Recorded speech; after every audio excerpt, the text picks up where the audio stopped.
एक अकेले राहुल गांधी से अब बीजेपी को डर लगने लगा है। राहुल जो बोलते हैं उस पर अडिग रहते हैं और जो कुछ उन्होंने बोला है उसको सिद्ध करने के लिए तर्कसंगत अपना पक्ष भी रखते हैं। आज देश की राजनीति ऐसी स्टेज पर खड़ी है जिसमें एक तरफ मोदी साहब हैं तो दूसरी तरफ उनको सीधी टक्कर देने के लिए तमाम विपक्ष के साथ राहुल गांधी कॉन्फिडेंस से खड़े हैं। 9 साल राज करने के बाद भी स्थितियां बेहतर करना तो दूर पहले से बदतर हो गई हैं, तो राहुल गांधी को देशद्रोही कहने से काम चलेगा नहीं। आज देश की ज़्यादातर जनता को ये पता चल चुका है कि जो आदमी ये कहकर आया था कि मेरे पास हर समस्या का हल है, आज उसकी साख पहले जैसी रही नहीं। याद कीजिए चुनावी वादों को, क्या हुआ उनका, और एक बार के लिए चुनावी वादों को एक तरफ रख दीजिए। आज जनता का मोदी में विश्वास कितना है वो ही परख लेते हैं, और राहुल गांधी की छवि इस समय में मोदी साहब से ज़्यादा है या कम है उसका भी आकलन कर लेते हैं। आप याद कीजिए, ज़्यादा समय नहीं हुआ है जब मोदी साहब कहते थे कि मैं आज राष्ट्र को संबोधित करूंगा, तो तमाम देश की जनता टीवी और रेडियो चालू करके प्रतीक्षा करने लग जाती थी कि मोदी साहब आज देश को सुधारने के लिए कुछ घोषणा करने वाले हैं।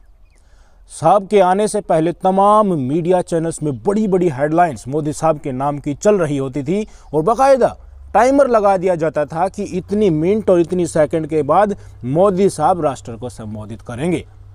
जनता अपना सारा काम छोड़कर उनको सुनती थी और जो मोदी साहब ने कहा आंखों पर पट्टी बांधकर उसका अनुसरण करने लग जाती थी। मोदी जी ने जब कहा कि 500 और 1000 के नोट कल से लीगल टेंडर नहीं रहेंगे, तो स्वेच्छा से देश की जनता बैंकों की लाइन में लग गई। जब कहा कि सबको कोरोना भगाने के लिए एक साथ ताली थाली बजानी है, तो पूरा देश अपने बर्तनों को पीट रहा था। किसी के फोन की टॉर्च नहीं जल रही थी तो माचिस की तिल्ली जलाकर ही सही, पर मोदी साहब के साथ देश खड़ा नजर आया।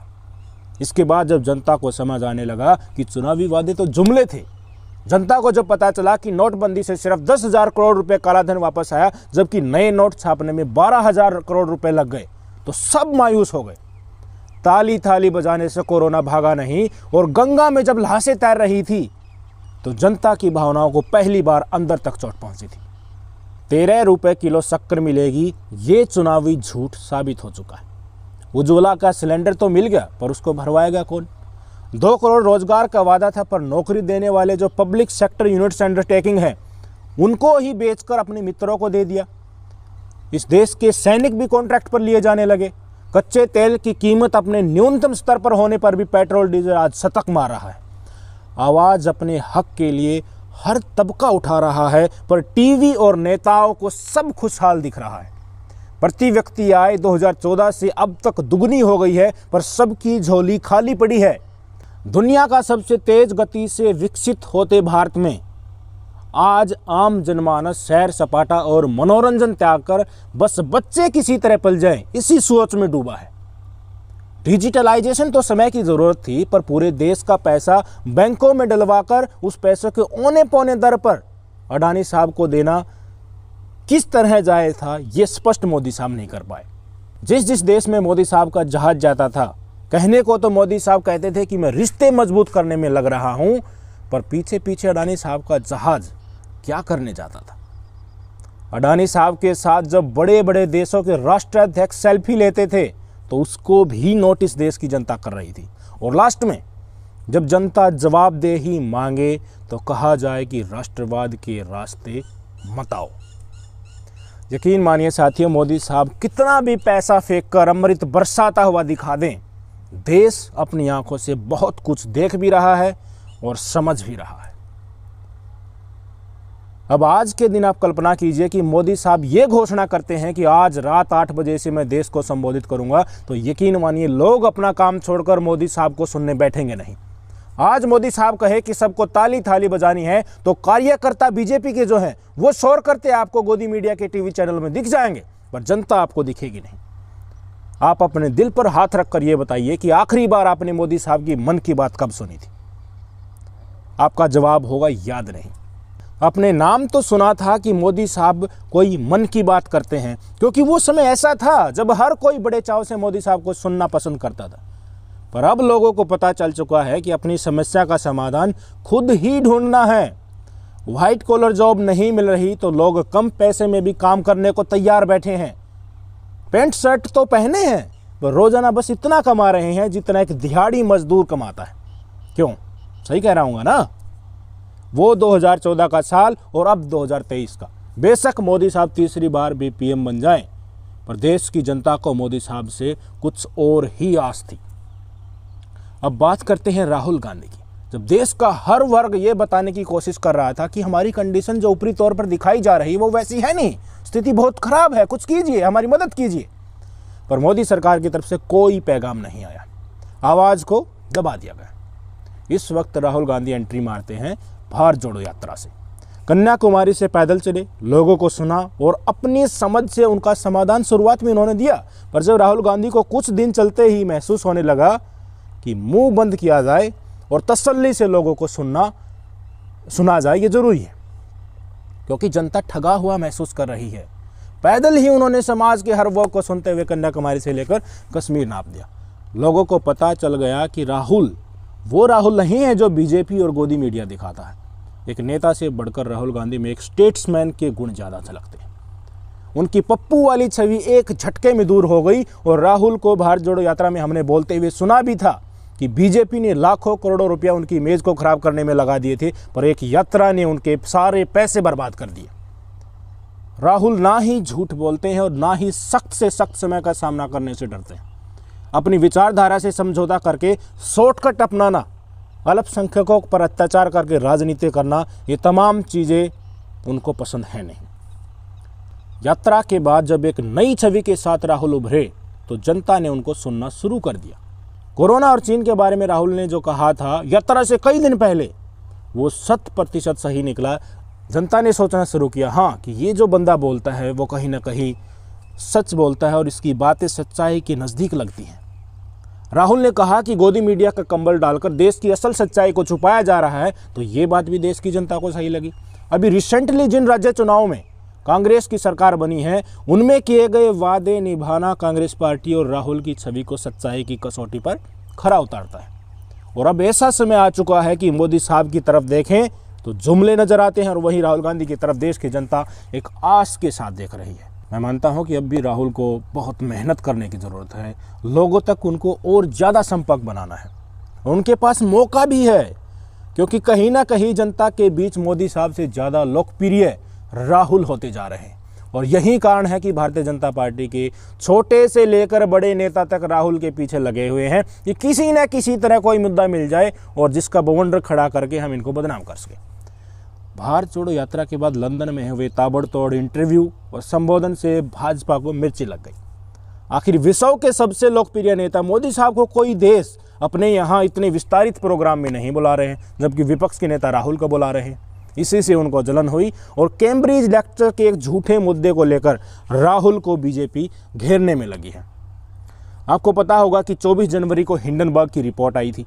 उसमें साफ तौर से दर्शाया गया था कि मोदी और अडानी की साठगांठ से ही आज अडानी का इतना बड़ा साम्राज्य खड़ा हुआ। और उसके बाद आपने देखा होगा कि वो दूसरे नंबर से फिसलकर आज कहाँ आ खड़े हुए हैं। बजट सत्र अब की बार 2 भाग में हुआ। पहला बजट सत्र हुआ उस समय कांग्रेस ने भारतीय जनता पार्टी और मोदी सरकार को कटघरे में खड़ा किया और पूछा कि जवाब दो। राहुल गांधी ने खुद संसद में भाषण दिया और मोदी जी से सवाल पूछा कि जहां जहां आप गए उसके पीछे पीछे अडानी क्या करने गए। जिस जिस देश में आप राष्ट्रीय अध्यक्षों से मिले वहां अडानी जी को कितने कॉन्ट्रैक्ट मिले।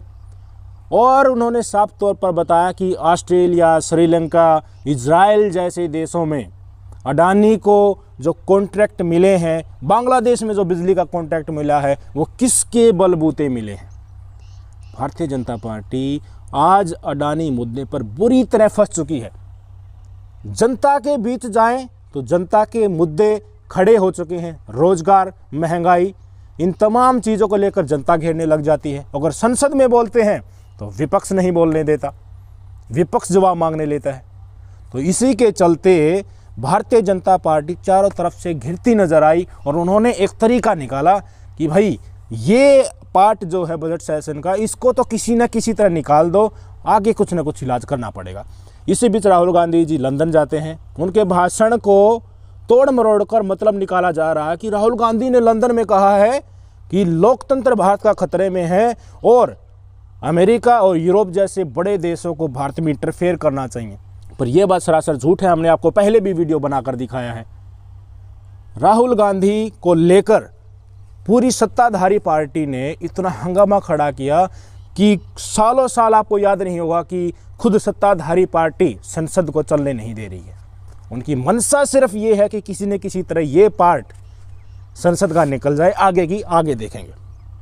पर देश की जनता राहुल को फिर से सुनना चाहती है कि राहुल गांधी के ऊपर जो आरोप भारतीय जनता पार्टी लगा रही है उनको किस तरह से वो डील करते हैं और फिर से जनता के मुद्दे और अडानी मुद्दों का जवाब भारतीय जनता पार्टी से कैसे मांगते हैं। लंदन से लौटे वो सदन में गए, आते ही उन्होंने प्रेस कॉन्फ्रेंस की और देश की जनता को उन्होंने बताया, कल की ही बात है, कल ही उन्होंने प्रेस कॉन्फ्रेंस की थी कि मैं लोकसभा अध्यक्ष ओम बिरला साहब से मिला हूं। उनको मैंने कहा है कि कल मुझे बोलने का, यानी कि आज के बारे में बोल रहे थे, कि बोलने का मौका दिया जाए। भारतीय जनता पार्टी के जिन नेताओं ने सदन में मुझ पर आरोप लगाया है कि मैंने देश का अपमान किया है, देश का साथ गद्दारी की है, उनका जवाब मैं दूंगा, सदन में ही दूंगा। मीडिया ने सवाल पूछा कि आप क्या कहना चाहेंगे, उन्होंने मना कर दिया कि मैं प्रेस कॉन्फ्रेंस में इसका जवाब नहीं दूंगा, मैं संसद में ही दूंगा। क्योंकि राहुल गांधी भारतीय जनता पार्टी की स्ट्रेटजी को समझ चुके थे, वो उनको सदन में ही घेरना चाहते हैं। वो समझ चुके हैं कि भारतीय जनता पार्टी किसी न किसी तरह इस सदन में कोहराम मचाकर विपक्ष को नहीं बोलने देना चाहती। अगर विपक्ष का कोई नेता बोल लिया तो भारतीय जनता पार्टी को पता है जवाब अडानी के ऊपर भी मांगा जाएगा। वो जो झूठ का साम्राज्य खड़ा करके वो राहुल गांधी को घेर रहे हैं, उसकी पोल तो चंद मिनटों में ही खुल जाएगी, क्योंकि वो सबूतों के साथ दिखाया गया कि मेरे भाषण में मैंने ये कहा था और सदन में आप कलह मचा रहे हो या किस बेस पे मचा रहे हो, सच्चाई ये है। पर भारतीय जनता पार्टी डर रही है कि अडानी मुद्दे का जवाब कहाँ से देंगे, महंगाई का जवाब कहाँ से देंगे। पेट्रोल डीजल जो कच्चा तेल है वो अपने न्यूनतम स्तर में है, फिर भी शतक मारे हुए है। जनता के मुद्दे और विपक्ष मिलकर, सारी विपक्षी पार्टियां मैं कहूँगा कि एक साथ आ गई हैं और भारतीय जनता पार्टी से जवाब मांग रही हैं। पर हुआ क्या, राहुल गांधी ने कल रिक्वेस्ट किया था, ओम बिरला साहब थी। आज सदन में बताना चाहूँगा साथियों, 10 से 15 मिनट तक ही तो राज्यसभा चली और लगभग 8 से 10 मिनट तक ही लोकसभा चल पाई। उसके बाद दोनों सदनों को सोमवार तक स्थगित कर दिया। महुआ मोइत्रा जो टीएमसी की सांसद है, उन्होंने तो सीधे तौर पर यह कह दिया कि जानबूझकर लोकतंत्र की हत्या कर रहे हैं और जो लोकसभा अध्यक्ष हैं ओम बिरला साहब, वो इस पूरे प्रोसेस को लीड कर रहे हैं। लगता तो इंप्रेशन तो यहीं जा रहा है कि किसी न किसी तरह विपक्ष को मत बोलने दो। अगर विपक्ष बोला तो जनता सुनेगी तो भारतीय जनता पार्टी की बदनामी होगी। भारतीय जनता पार्टी से जवाब देने को बन नहीं रहा है। अडानी मुद्दे पर मैं आपको कहूँगा कि अडानी इस देश की सरकार को, मोदी सरकार को लेकर बैठने वाला है, क्योंकि पहले तो विदेशों से रिपोर्ट आई थी, अब इस देश की मीडिया और देश के अंदर से ऐसे तथ्य उजागर हो रहे हैं जो मोदी सरकार को कटघरे में खड़े करते हैं। इंडियन एक्सप्रेस ने रिपोर्ट छापी थी, राहुल गांधी ने कल उसको ट्वीट भी किया था कि एलारा कैपिटल जो एक ब्रिटेन की कंपनी है, वो अडानी साहब के साथ मिलकर रक्षा क्षेत्र के मिसाइल और रडारों को अपग्रेड कर रही है। एक फर्जी सेल कंपनी। कल जो थोड़ी न्यूज़पेपर में खबर ये भी आई थी कि जो सीमेंट सेक्टर है अडानी साहब का, एसीसी और अंबुजा, वो अडानी का नहीं, वो विनोद अडानी का है, गौतम अडानी का नहीं है वो। और हिंडनबर्ग की रिपोर्ट के रिप्लाई में तो अडानी ने कहा था कि हमारा विनोद अडानी से कोई कॉर्पोरेट क्षेत्र में कोई संपर्क ही नहीं है। अपनी बातों में अडानी खुद ही फंसते नजर आ रहे हैं और सरकार को लेकर जो आरोप लगाए जा रहे हैं, अगर वे सच साबित हो गए सबके सामने तो सरकार की तो बैंड ही बज जाएगी। और यही कारण है कि समय निकाल रहे हैं कि 2024 के चुनाव तक का समय किसी तरह निकल जाए। झूठ का जो आडंबर फैलाकर देश की जनता को बहकाया जा रहा है, ध्रुवीकरण करके जिस तरीके से 2024 के चुनाव की तरफ बढ़ा जा रहा है, राम मंदिर जो तैयार हो रहा है, जल्दी से जल्द उसको तैयार करके देश की जनता के आगे प्रोजेक्ट करना है, ये सारी चीज़ें जल्द से जल्द हो जाएं। भारतीय जनता पार्टी यही चाहती है। इसी बीच किसी न किसी तरह से विपक्ष उलझकर सामने ना आए, पर विपक्ष भी असली नब्ज भारतीय जनता पार्टी की पकड़ चुका है। सारी विपक्षी पार्टियों को एक साथ इकट्ठा करके, पहली बार ऐसा हो रहा है कि सारी की सारी विपक्षी पार्टियां एक साथ इकट्ठा होकर के मोदी सरकार के खिलाफ बोलने में लगी है। मोदी अडानी भाई भाई देश बेचकर खाई कमाई। तो क्या 2024 आने से पहले ही विपक्ष सबको एक साथ लेकर कोई बड़ा खेला करने वाला है? क्या 2024 के आते आते मोदी साहब से राहुल गांधी लोकप्रिय हो जाएंगे और देश की जनता का एक आइकन बन जाएंगे? एक तरफ मोदी सरकार है, सारी संस्थाएं हैं, मीडिया है, दूसरी तरफ राहुल के पास विपक्षी पार्टियों को साथ, देश की जनता के बीच जाने का दम और सच को सच और झूठ को झूठ कहने का जज्बा है। होगा क्या, देखने वाली बात होगी। नमस्कार।